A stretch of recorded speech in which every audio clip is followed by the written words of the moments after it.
Welcome. We are so excited to have two of the artists from the Art of Disability Culture exhibition here with us this evening. We have Anthony Tusler and Katherine Sherwood. And we're going to start with Anthony Tusler, who's going to be doing a short presentation about his work. Karen, thank you. I'm Anthony Tusler, and let's open this thing up.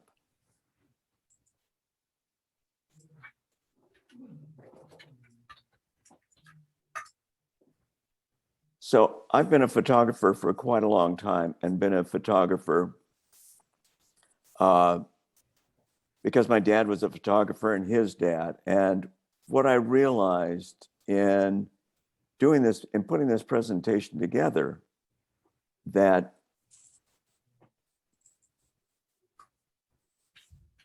growing up, my disability was never hidden. My dad would take not a lot of photos of us, but some photos, and my disability was always apparent. And so here's a photo of me when I was in the hospital. I got injured when I was 5 years old. And so here's a photo of me in an old wicker wheelchair. Here's another photo. You can see me in the old Everest and Jennings wheelchair that I used for years. It's my grandfather's place in Minneapolis. And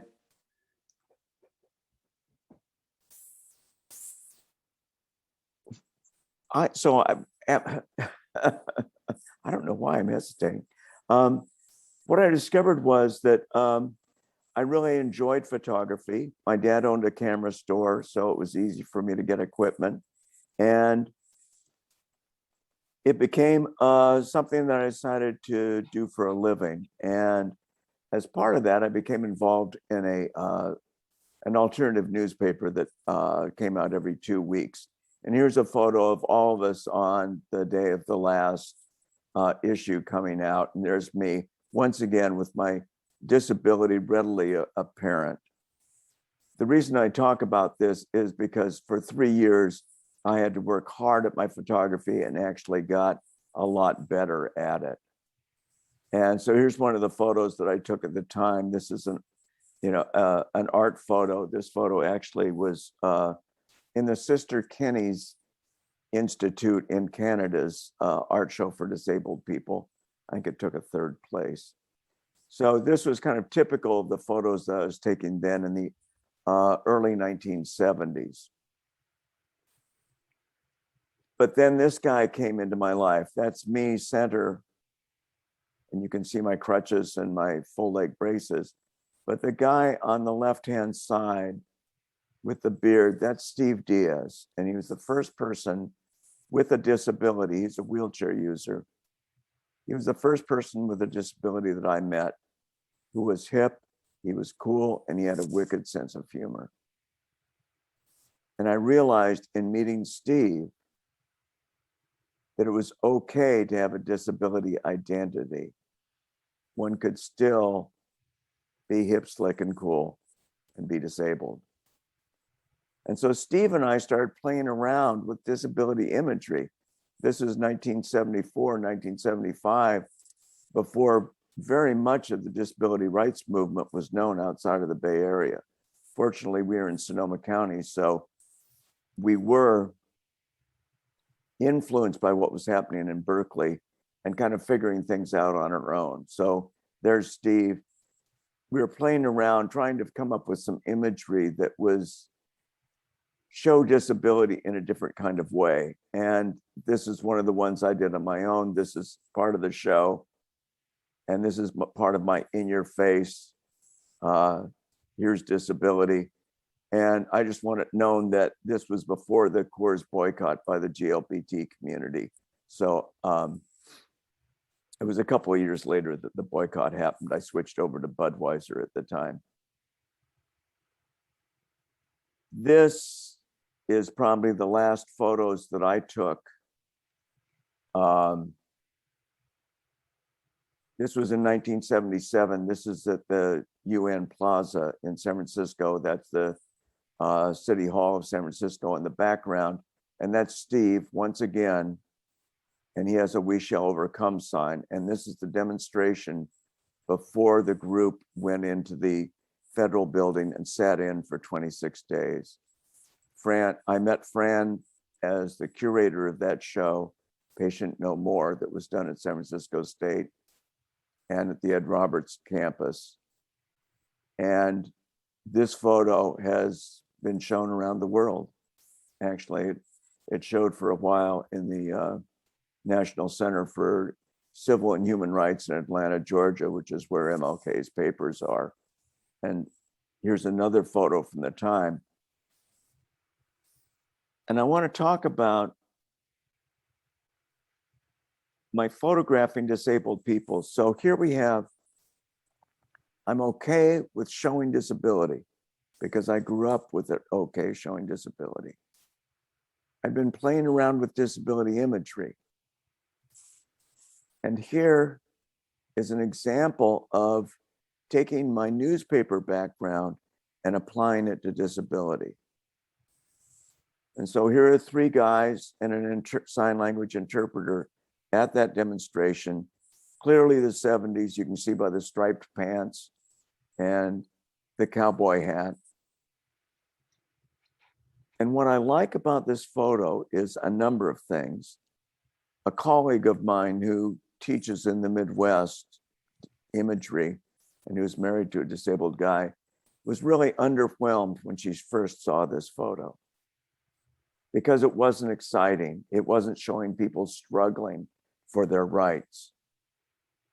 But after spending some time with it, she realized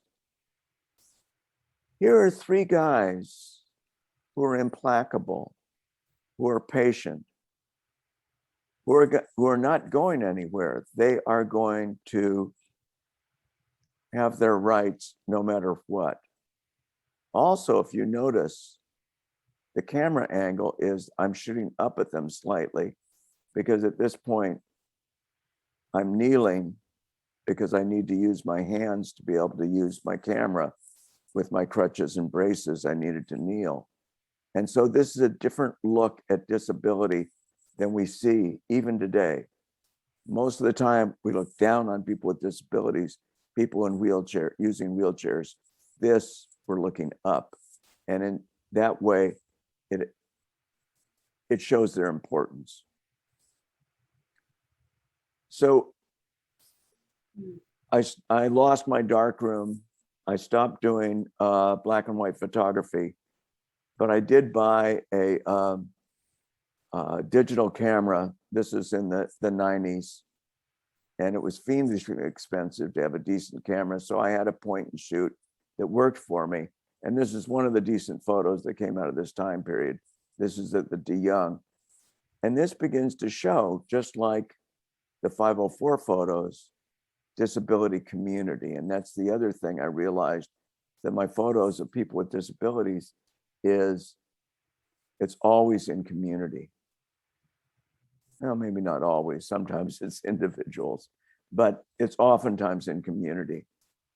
And so this, I got a better camera, digital, because I could do all the photo manipulation on my computer. I didn't need a darkroom anymore. And the quality was finally high enough, I could afford a halfway decent camera. And so this is one of the first pictures I took, photos I took that I really liked, that I felt was a decent photo of disabled people. One of the things that I was really painfully aware of is to avoid what we call inspiration porn. And this is the one photo that's not taken by me. And it's one of those photos that makes you go, oh, because there's the little girl in her prosthesis that help her run. And this is how too often disability photos show this kind of, gee whiz, isn't it wonderful, tug at our heartstrings. And the only disability in life is a bad attitude is complete bull. Disability is discrimination and exclusion. That's another reason I like this photo, is it illustrates a number of very bad points. And the unfortunate Pistorius, who ended up murdering his girlfriend in South Africa. Anyway, move on to something happier. So here's, I got to be in Atlanta for the 25th anniversary of the ADA in 2015. And here's Miss Wheelchair America. And I have to force myself to take photos like this that are, they're sweet. You know, what I would like to do is take photos that are kind of rough and rough edges, but it's important. What I realize is that my photography is not to satisfy some kind of need to create, although it does that. My photography is to advance how we view disability. It's all about advocating a disability perspective that's about rights, pride, loving being in our community. And so here's a photo that I'm really pleased that I took, but took work to take. Here's the a Disability Pride Parade in San Jose, and that's Tu Fan in the lower left, and she unfortunately was killed in a traffic accident in San Francisco. And in the background, this is a very meta photo because there's my photo being taken while I'm taking the photo. That's Eli Gillardin from the Marin Center for Independent Living.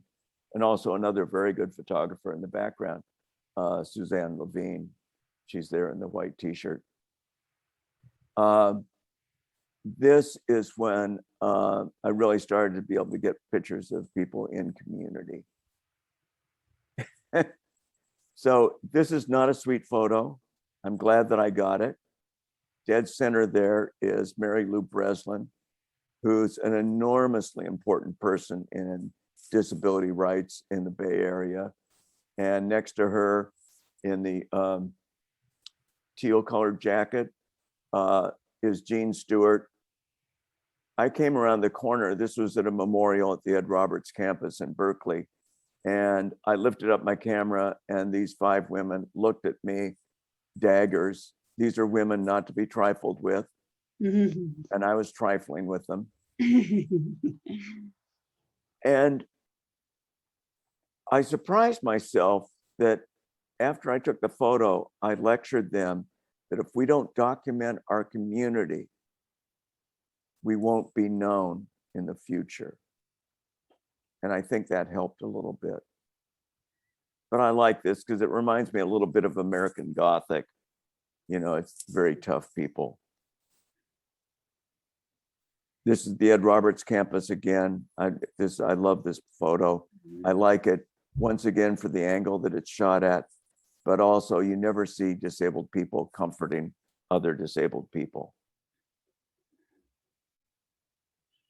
This is another photo that was hard for me to take. I don't like this kind of scene, but I figured it was important to document.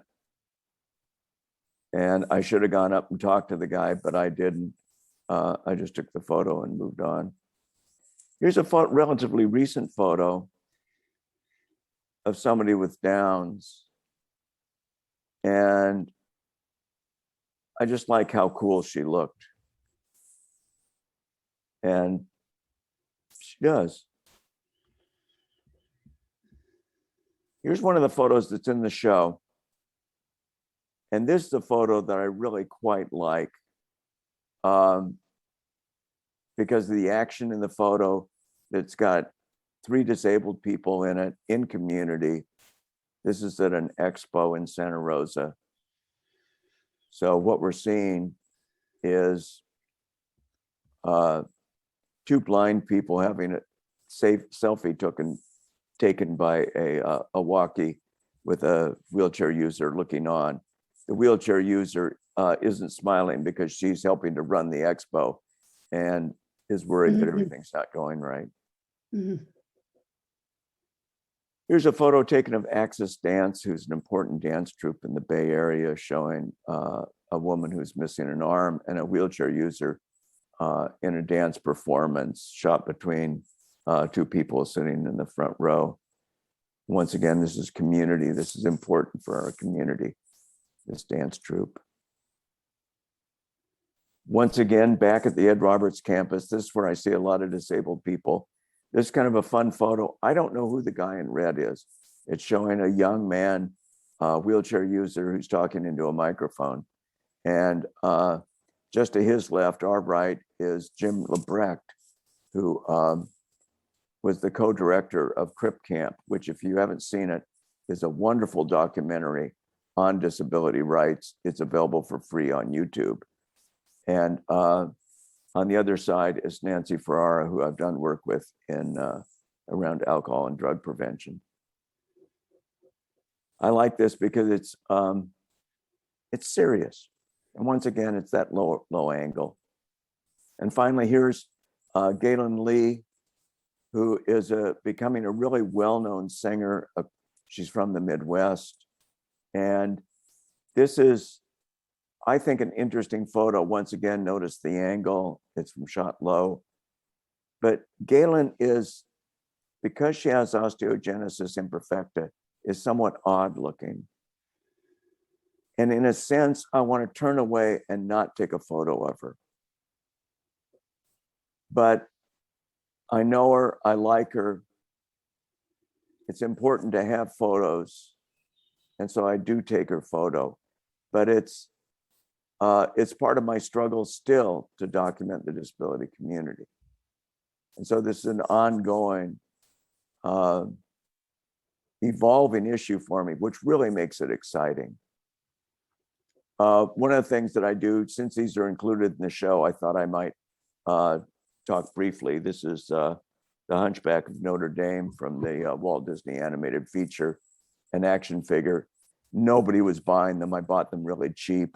But here's the professor from the X-Men, who was much more popular.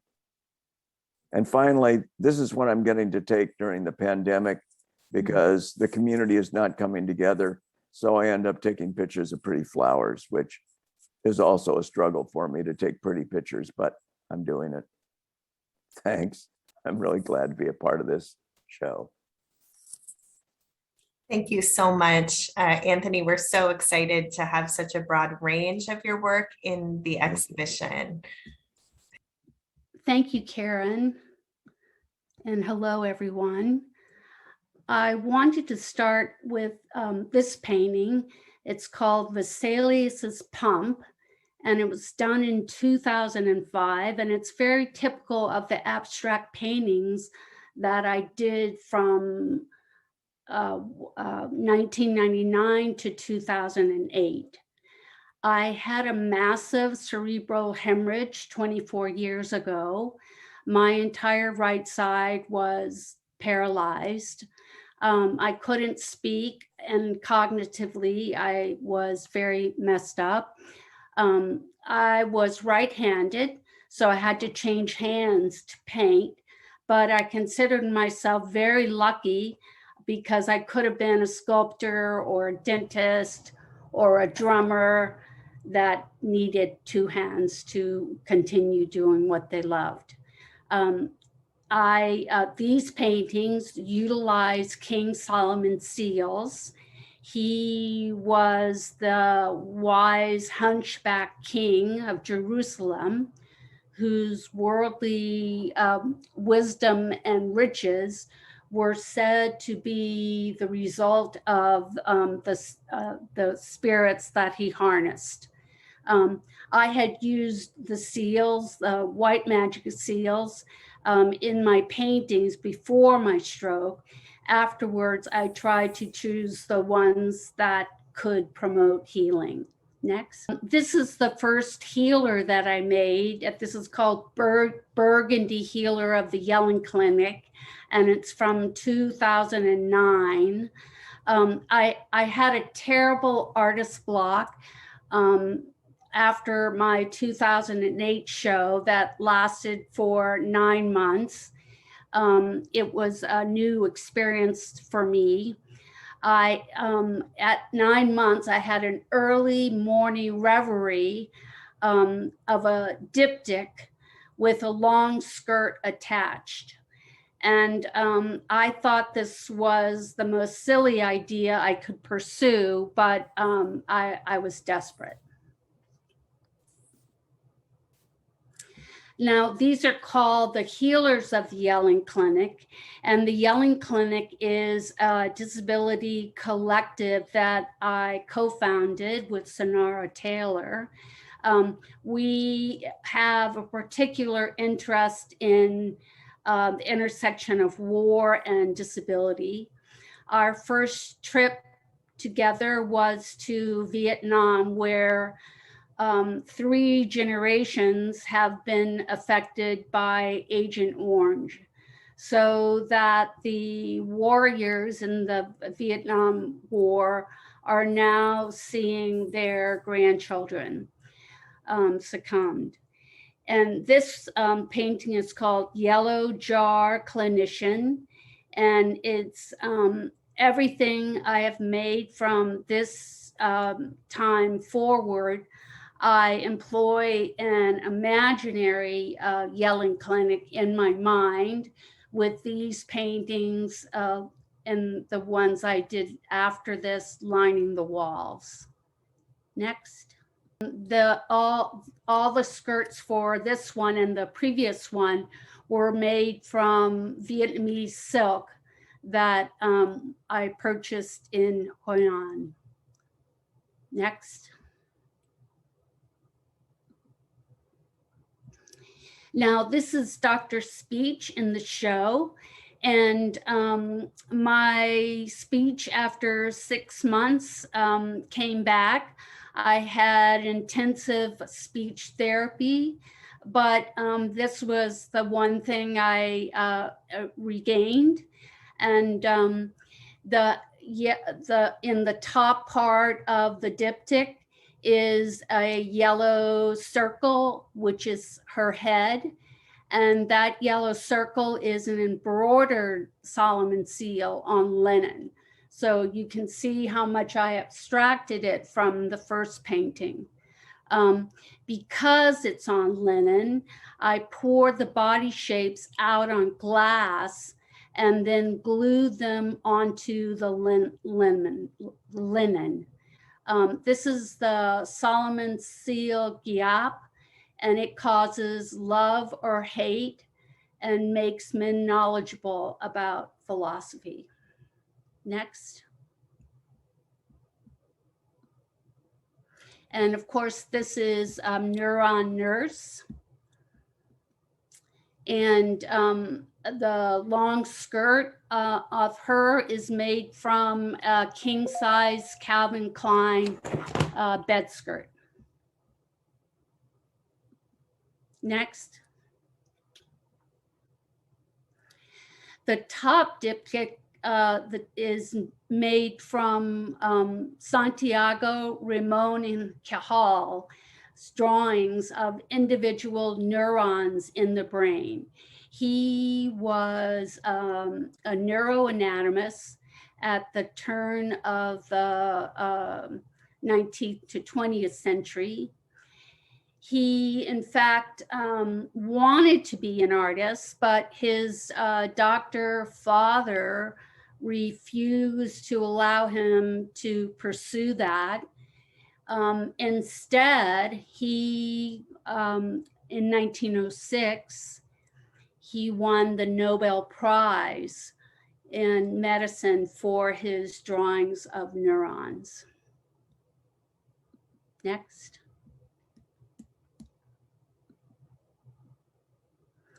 Now, these are the next two are examples of my he charmers, and my he charmers are the male component of the healers. This particular one is called Green Jeans. Next. And this is Stevie with his nice golden silk pants. Next. Now, Stevie's face was taken from an Egyptian Fayum portrait that was done in encaustic and was attached to a mummy, and in the 1 to 2 AD. Stevie's necklace is from 17th century neuroanatomy. His hat is made up of images from my cerebral angiogram. Next. And there we have Ed Roberts' campus again. And this, for those of you that don't know, Ed Roberts' campus is at the Berkeley, the Ashby Bart in Berkeley, and it's a hub for so many disability organizations. Next. And this is another installation I did of the Healers. This is from 2018 from a show I had at Walter Maciel in LA. Next.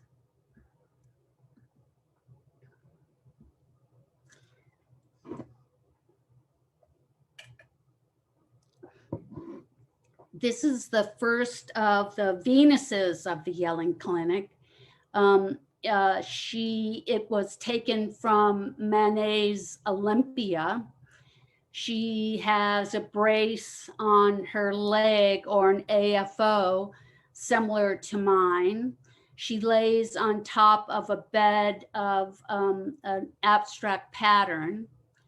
Her face is a combination of images from a recent MRI, fMRI that I had done. And the crown is of neuroanatomical images from the 15th to the 19th century. Next. The Venuses are on the backs of art reproductions that are tiled together using strips of linen. These were educational aids from the 50s and the 60s that were used by professors to teach with in the classroom, both before slides and after slides. They were reproductions in the UC Berkeley's art department reading room that I had, that had to be moved to a smaller space. They were giving them all away. I took a lot of them and not knowing what I would do with them. And now I wish I had taken more. Next. This is Maya, and it's after Goya. And I have changed the skin tone to reflect all races. And by the way, I was an art history major in college, something I don't really like. Next.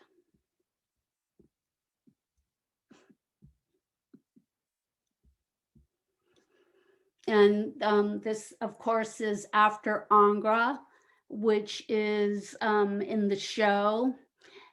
Here she is with a black hand prosthetic. Angra was known for adding a few vertebrae to the back of his women to make them look, I don't know, more elegant. I can't figure it out. The beds are flat patterns. And I love painting patterns. I can just paint patterns all day long. And so I wanted to even have another sense of flat space. Next. This is called Blind Venus. And now I start to gradually introduce beds and side tables and pillows, but still break it up with the flat patterns that in this painting make up the sheet that she lays on.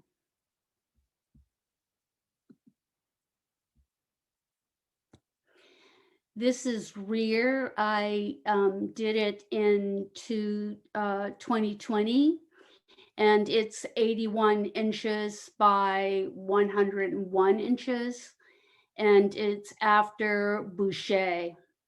I am working against the white superiority version of art history that highly prizes European art history.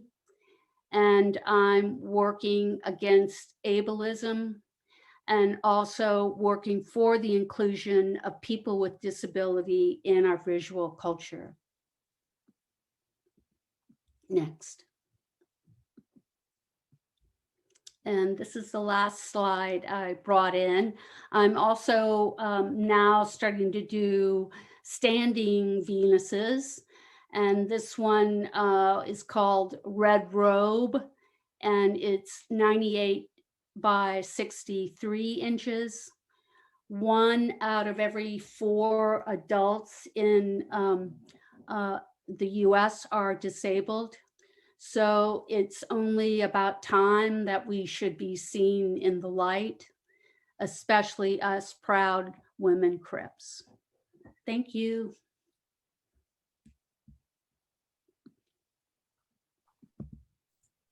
Thank you so much, Katherine. I'm now going to ask Fran, our guest curator, Fran Osborne, of the exhibition to join us so that we can ask a couple questions of Katherine and Anthony. I have a question for Anthony. I know that you talked a little bit in your presentation about that shift from traditional photographic processes to digital processes. I wondered if you could talk a little bit more about how that has impacted your documentary photography. Do you miss the old school techniques, or has there been some liberation to going digital? I miss that isolation, being in the dark room, but I realized that now, age 74, I don't have the time that I had when I was in my 20s to be in the dark room till 1 o'clock in the morning. So I'm really glad to have digital, because it does allow me to quickly manipulate photos, and it's really liberating. I mean, it's very liberating. I find the camera's a little bit unwieldy to get the quality that I want, but you know, to be able to come home and immediately download it to my computer and see what I've got, it really improves my work. And it's and I love the fact, I mean, even for the show, I was able to download these photos to you. I didn't have to go and get them printed somewhere and shipped and all those kinds of things that we can these days upload them, God knows, anywhere we want. And so it is liberating. And I tend to try and duplicate what I did with film. You know, I don't try and mash together multiple photos or change, you know, add or subtract things. You know, I'm really in that model of the, I saw Henri Cartier-Bresson retrospective and realized how influenced I'd been by his work. And so that's really, it's that black and white style of documenting. And it's individual shots rather than photo essays is what I've tended to be into. I realized in looking at this. Excellent. Thank you so much. And then I also have a question for Katherine, and thank you for entertaining these questions, of course, because this program is going to be recorded. we thought we could hopefully anticipate some of the questions of our audience and bring some answers to all of you who are watching. My question for Katherine is about the inclusion of fabric in your work.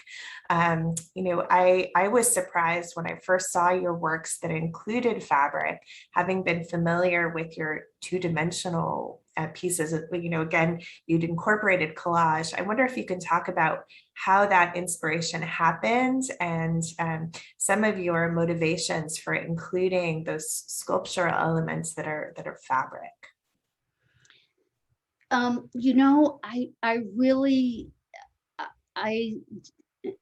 It came up whole in the vision I saw, and I had never used fabric before, and I had never been as sculptural before, and so I gladly went into it. I love fabric. I love messing around with fabric. I can no longer sew because of needing two hands to do it, but I worked with a friend that was a seamstress, and she managed to do. And really, I started out each painting with the skirt. That came first, and that led me to all my decisions that were made post skirt. Great, thank you. And I'm hoping Fran has a few questions too. Yes, I do. And actually, I'll ask this of both of you. But maybe Katherine, you could go first. And one thing that really fascinates me about the disability community in the Bay Area is how incredibly strong it is and how much of an ecosystem it is. And I think we're really fortunate to have that here. And it's one of the things I want to try and convey in the show is that there are all these connections that really create lots of really interesting projects and ongoing kind of creativity in a way that I don't think necessarily happens in other places. And I wonder if you could, both of you, speak to that a little bit and how important that is to you.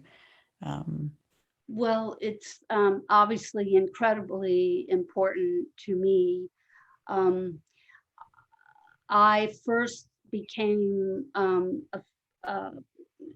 knew about disability through my colleagues at Berkeley, and that in particular Sue Swike. So I first knew the community of fellow teachers and colleagues in the Bay, in Berkeley, and then with the Longmore Center, the Ed Roberts Center, just things like the Disability Film Festival every year.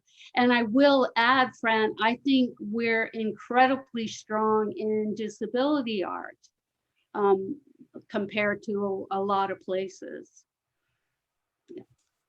Absolutely, thank you. Yeah, Anthony. Well, I think what's really important to me is the community. I grew up mainstreamed. It wasn't until I met Steve Diaz that I joined the disability community. And so that's been a search of mine, is for community, is for companionship, is for that sense of belonging to a group. And so being in the Bay Area, Sonoma County is not bad either for having a disability community. And that's what's critical to me. I found that the arts community, I haven't met many photographers. I mean, the person now that's critical, that is important to me is Nolan Trow, who just moved to LA from New York, who's a documentary photographer who does wonderful work. And I really admire his work, and it really pushes me to do stronger work. So for me, actually, I'm jealous of Chicago. Mm-hmm, yeah. I think Chicago is just doing kick-ass disability work. Mm-hmm. That I wish I could jump on a plane and be there tomorrow. Yeah. And it's